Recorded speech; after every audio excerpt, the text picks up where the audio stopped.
Hey, sorry about that, guys. So, anyways, as I was saying before, it's like I said in my other video yesterday, because I actually did the other one yesterday, and I'm posting both of them up today. But I had a couple of crazy ass errands I had to do because Wednesday, Thursday, sometimes it's the time I do it, and Saturday and Sunday is usually, or sometimes it'll be my days off because I'm either doing regular stuff or I'm just being way too lazy to upload videos. And I'm gonna do a future update video on that.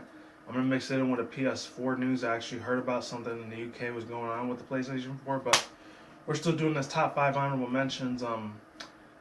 Honorable mentions heroes protagonist list, in my own opinion of all time. I already got to number 5 and 4. If you haven't seen that part, check out part 1. The link up here, up on my annotation, description box below, as I'm doing this. Oh, and before anyone asks, yes, I did rip this shirt a little bit. Unfortunately, it actually happened last week.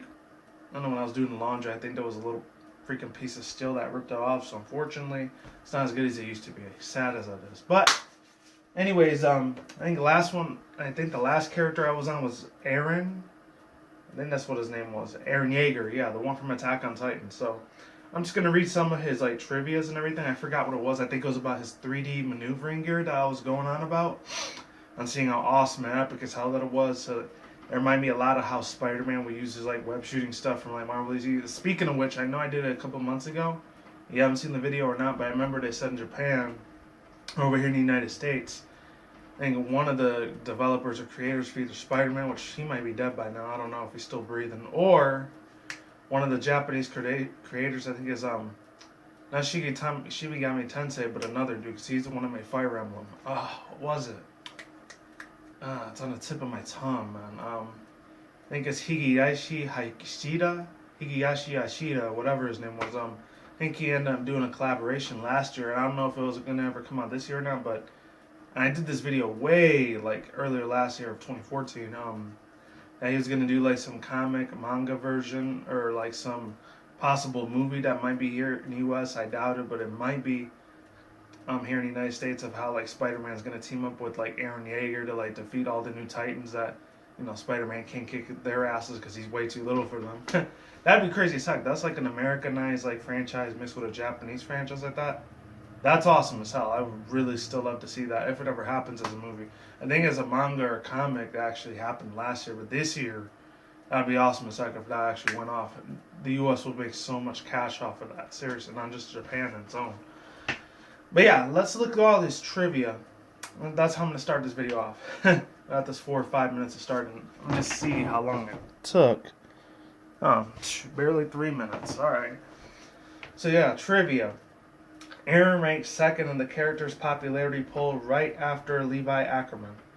Eren was also known for fighting with local bullies before Shiganshina fell. Oh, okay. So that's Walmart, I guess, for Japanese.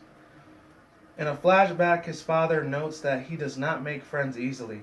The name Eren is a cultural ethnic Turkish origin, and the exact meaning and a description of he who will progress has reached towards divine maturity and sacred wisdom. Very deep definition, my god. Sorry if I'm sniffing a little bit throughout this video. Allergies around this dust is really bad. Anyways, it says it can also be interpreted as a saint or a holy person. Eren could also stand for the German word Ehren, plural Erin, which means honor. Eren's surname Yeager is an alkagist, I guess an alkagist form of the Japanese Jaeger, commonly known as amongst the German American migrants.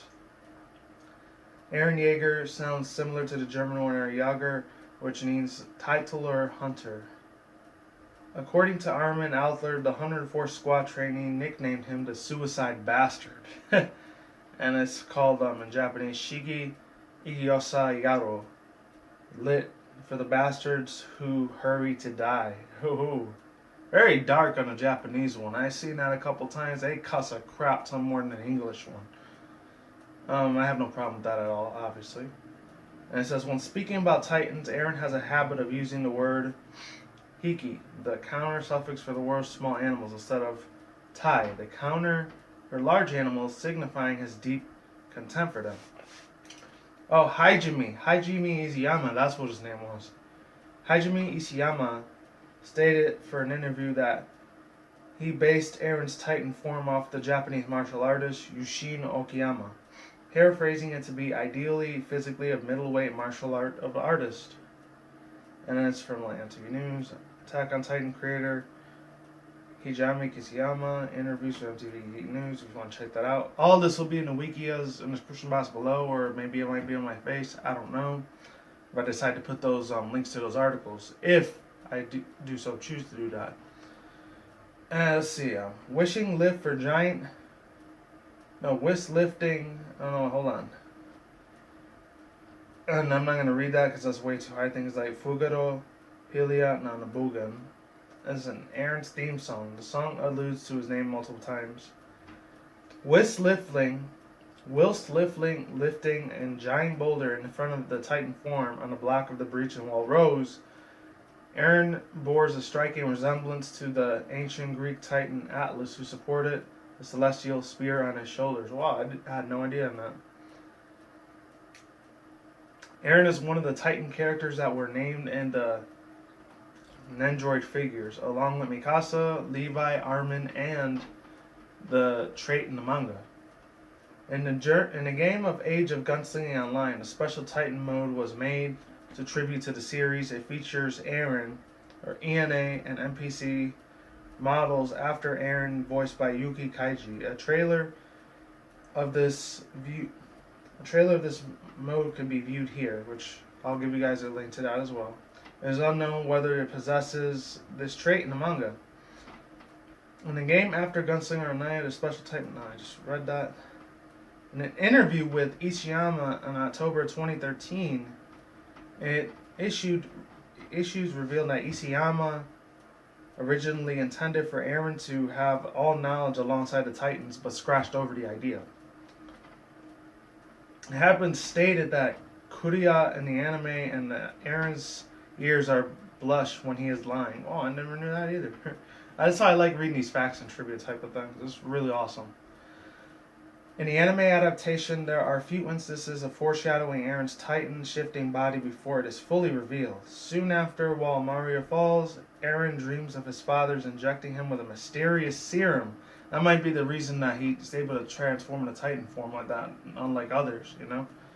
When Aaron fails basic balance training due to the facility of his equipment, he cracks his head against the ground. This dream that rises from its head is actually his unconscious ability to regenerate rather than embarrassment, and unlikely that in the manga he injures himself for the very next day. So he's number 3 on the list. I'm going to get to all of them in a second. And coming in at number 2 is this guy right here. And a lot of people, especially who grew up, not just the 90s, maybe the 2000s, because I think that's when this came out in Adult Swim back in the day. Which I'm talking about none other than Bleach, if any people can believe that. My God, it's been so long since I watched it. I think it might be 6-7 years the last time I seen it.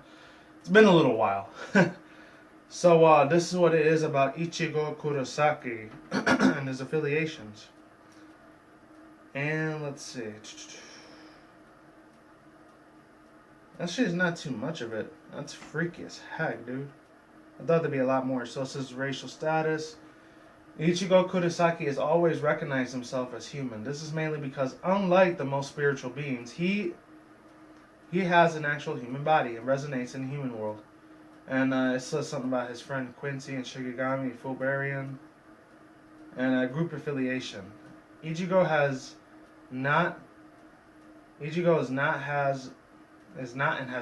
never been a formal member of the Gotia 13 of any of the organizations of the Soul Society. He holds the designation of the rarely used and little known classification of substitute Shigenami. This classification has given him authority to follow hollows and defend his hometown.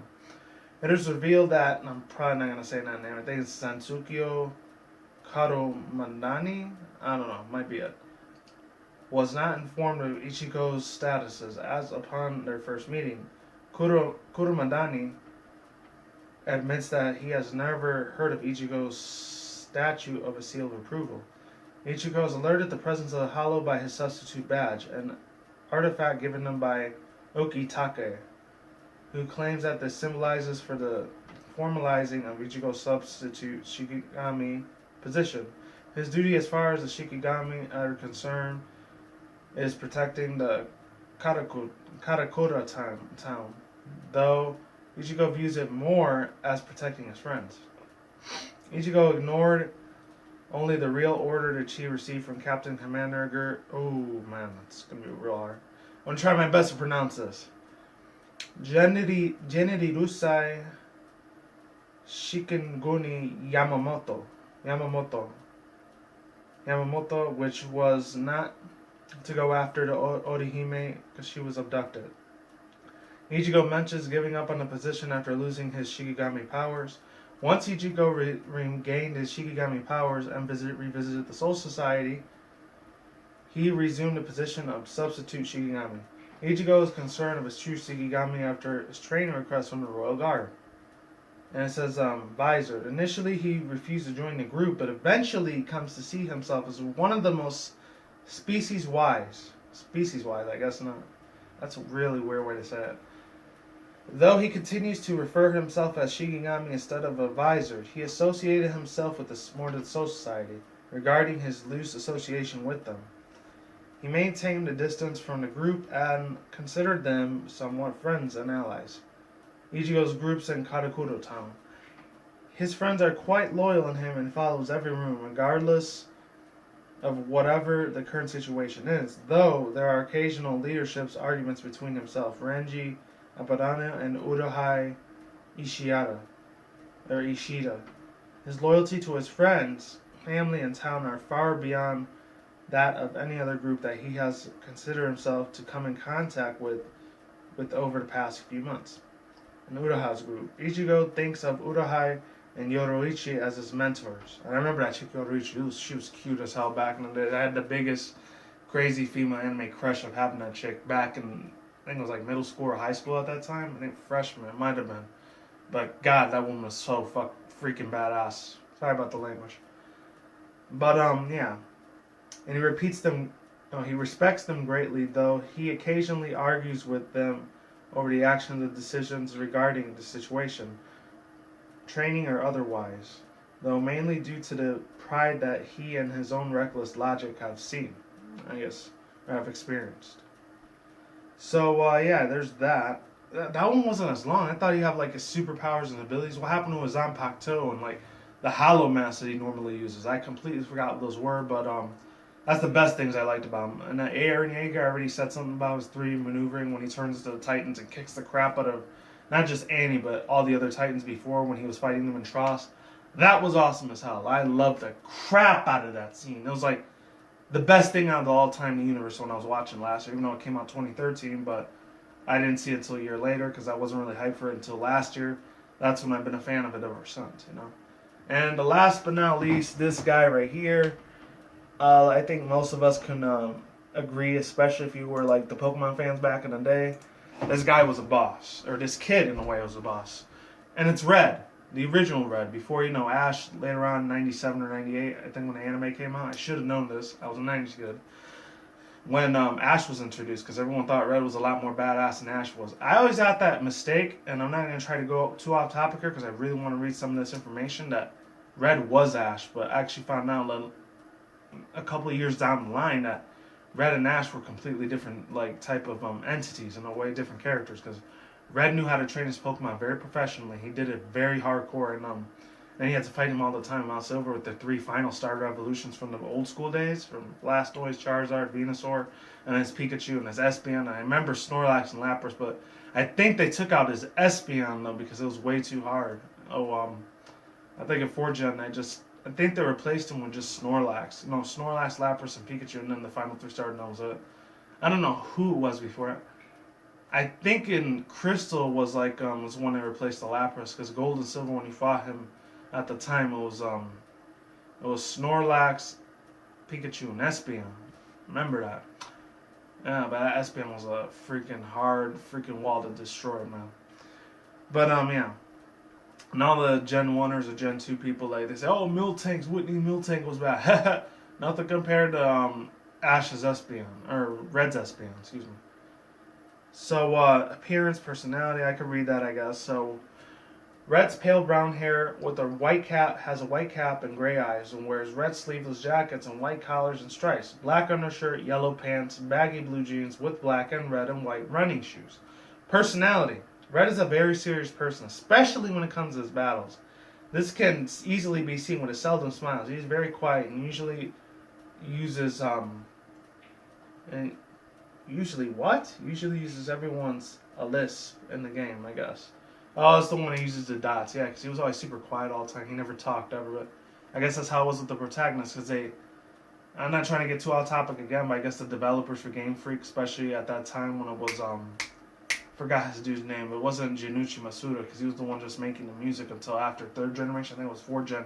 He took over the other dude to Satoshi Tajiri's industry of Pokemon. Yeah, Satoshi Tajiri. I guess he wanted to make the player feel like that the Red was the person that they were playing as was their self. They didn't want like the person to talk because he may not feel no like connection to the character. I guess maybe that's why he did it, and that's why he never talked. I don't know. Just like how Claude Speed was, and I don't know what it is. Not to get too off topic again, but in my own personal opinion, it's like how the whole big giant Grand Theft Auto series from PS1, 2, 3 up to now PS4 is all the way to GTA 5 and probably going to GTA 6 in another year or two. Wouldn't be surprised at all in the slightest. I would love to see a remake of Vice City, by the way. That would look sick as hell in HD. Because you know I love my Nintendo and Sony, but what Grand Theft Auto is like how Claude Speed and the other two people were before GTA, I think Vice City and San Andreas came out at the time, a PS2 era and the GameCube era. I remember like that's when they started talking, so I guess they had less of a relationship with the character because they weren't mute anymore. Because Claude Speed and the other two people, I was like a British dude and a French dude or whatever for the Grand Theft Auto 1 and 2, they were mutes. They never talked ever, so I guess they wanted to like, in a way that's the only other person I could compare Claude Speed to is Pokemon Trainer Red because they never talk. Except that's a completely different opposite because you're shooting and killing people and you're running bastards left and right all over the place. But two different franchises, I know, but I grew up with them as a kid. I love the crap out of both of them like hell. And I still love them to this day. I'm going to have a lot of GTA merchandise, but trust and believe I love the hell out of that game just as much as Pokemon. It's probably like on the top 10 greatest games of all time. And I got to make a list on that one of these days. I did on my criticism guide, but my opinion's changed a little bit over the years. And let me get this drink of water. Okay, so biography, manga adventures. I'm not going to read the manga adventures. I feel like it's kind of relevant a little bit. Except for Gen 1 and 2. That one was very relevant back in the day. I could read half of the biography. Let's go with that. So I'll read before Super Smash Bros. Brought on. Main games. Red, green, blue, and yellow. And red, green, blue, and yellow. Red is a young boy from Pallet Town. Obviously everyone knows that. The local Pokemon expert, Professor Oak, stops him from leaving the town one day, saying that he needs a Pokemon for his protection. Upon doing this, Oak takes him to the lab and allowing Red to choose one of the 3 starters of the Pokemon. Alongside with his grandson, Rival Blue, aka Gary, aka the douchebag. Everyone remembers him as a douche. After spending some time with his Pokemon and returning to the Pallet Town, Professor Oak gives both him and Blue Pokedexes so that way they can fill out the information on Pokemon. This is the start of Red's Pokemon journey throughout the Kanto region. Gold, Silver, and Crystal series. Here we go. The ones I'm referring to earlier. In Gold, Silver, and Crystal, Red is fought at Mount Silver, which he and his Pokemon are similar to Ash in the anime, except that the fact that the 3 starters have fully evolved and compared to Ash only having 1 fully evolved Pokemon. Red also retakes his role in the Pokemon Heart Gold Soul Silver series. I remember that as well. Obviously, it was a couple years ago. Not as long as 1997-98. It's 2010, I remember. Players can battle him once again after defeating the Elite Four. Gold, Silver, Crystal, and Heart Gold Soul Silver, he seems like a shady character with has strong Pokemon. Red is the highest level trainer of any Pokemon game. Listen to that very well, ladies and gentlemen. That's pretty damn intimidating. This record was broken by Berry in Platinum, but Red once again took it in Heart Gold Soul Silver. Fire Red Leaf Green series. In Fire Red Leaf Green, he reappears as the protagonist, although this is a remake. Heart Gold Soul Silver. Like Pokemon Gold and Silver and Crystal, this player can battle Red on top of Mount Silver with the same set of Pokemon from the original titles. Black and White 2. In Black and White 2, he participates in the Pokemon World Tournament. I do remember that. Meaning that he has appeared at least once in games of all generations, except for the 6th generation, which is unknown whether he will reappear, which unfortunately he didn't, because obviously 6th gen was all about X and Y with the Kalos region and kind of wanted to like reintroduce brand new Pokemon, but at the same time they kept a lot of old Pokemon, especially considering the fact that Team Flare didn't really have a mascot of a Pokemon unless you wanted to say for the 6th generation on their own, it's probably between not Flabébé or Flabébé. Unless you wanted to say Scrub or Clanchy, probably would have been like their, mascots, I guess. Depending if you were playing X or Y. But most of the other ones are a lot of old school, like, from all of them. I'm going to mention them very fast. Team Rocket from Gen 1 and 2, because that's the ones they have. Team Aqua or Magma. That's 2 anyways, even though I'm putting them both together. 1, 2, 3.